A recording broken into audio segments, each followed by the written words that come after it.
Hello everyone, my name is Estella and today we are going to talk a little bit about the GVV case. GVV is the abbreviation of Giving Voice to Values. It's an innovative approach to values-driven leadership development in business education and the workplace. Let's begin. Daniel, one of the staff working for the accounting department in Lynchburg Manufacturing, was asked to prepare a sales budget for the year 2019.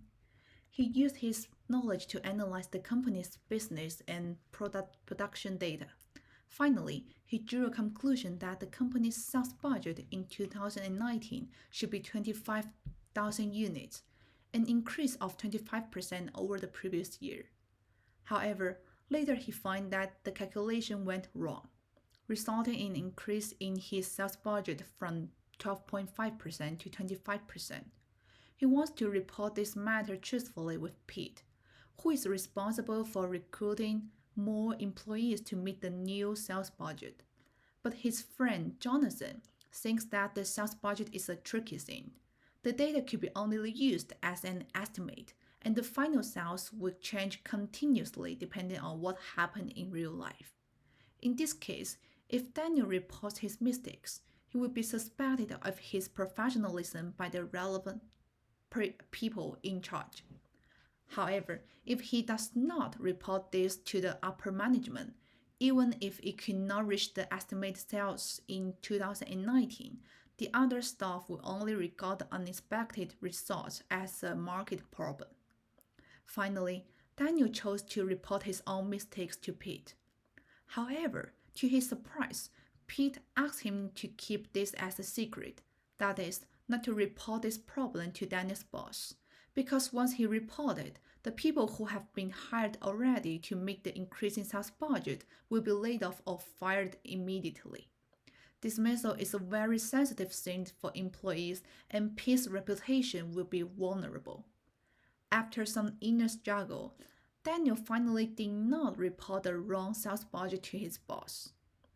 So after the story, it comes out some questions. Question 1. What are Daniel's options in this situation? Use ethical reasoning to identify the best alternative. What would you do if you were in Daniel's position?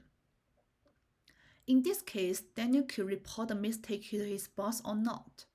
I think the best choice is that Daniel insists on reporting this error to his boss, and the company could make the corresponding strategies in time to reduce the loss as much as possible.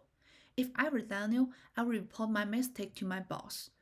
Although they may question my professionalism in the future, since the company chose me as one of their workmates, I have the responsibility and obligation to create the maximum value for the company and minimize the losses.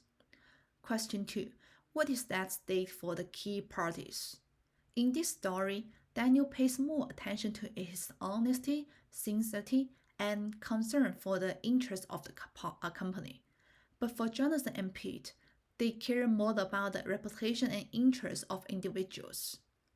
Question 3. Based on your chosen action, develop a list of the main arguments you are likely to incur in making the strongest case possible to the relevant stakeholders. The argument might be the following. As an employee who has worked for 2 years, why does this low-level error of double counting occur? Do you know how much loss would be caused to the company due to your simple mistake? It's hard for us not to tout your professionalism and affect your future career development.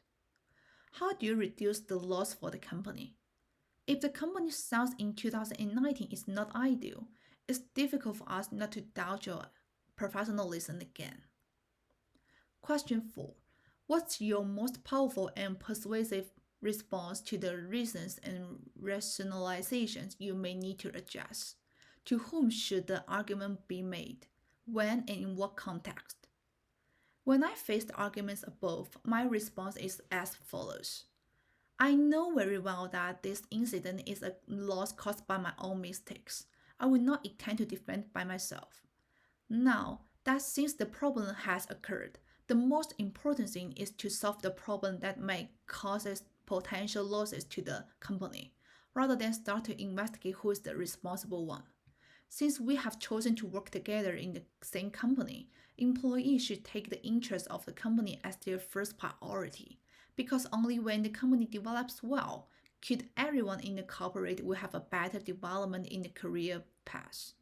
I can make the first priority to my own interest rather than the interest of the company. But I think since it's my own mistake, I should have the courage to admit and take the responsibility to solve the mistake, which is my professional ethics. When everyone in the company only cares about their interests and does not care about the interests of the company, the corporate is not far from bankruptcy, and employees will lose their jobs.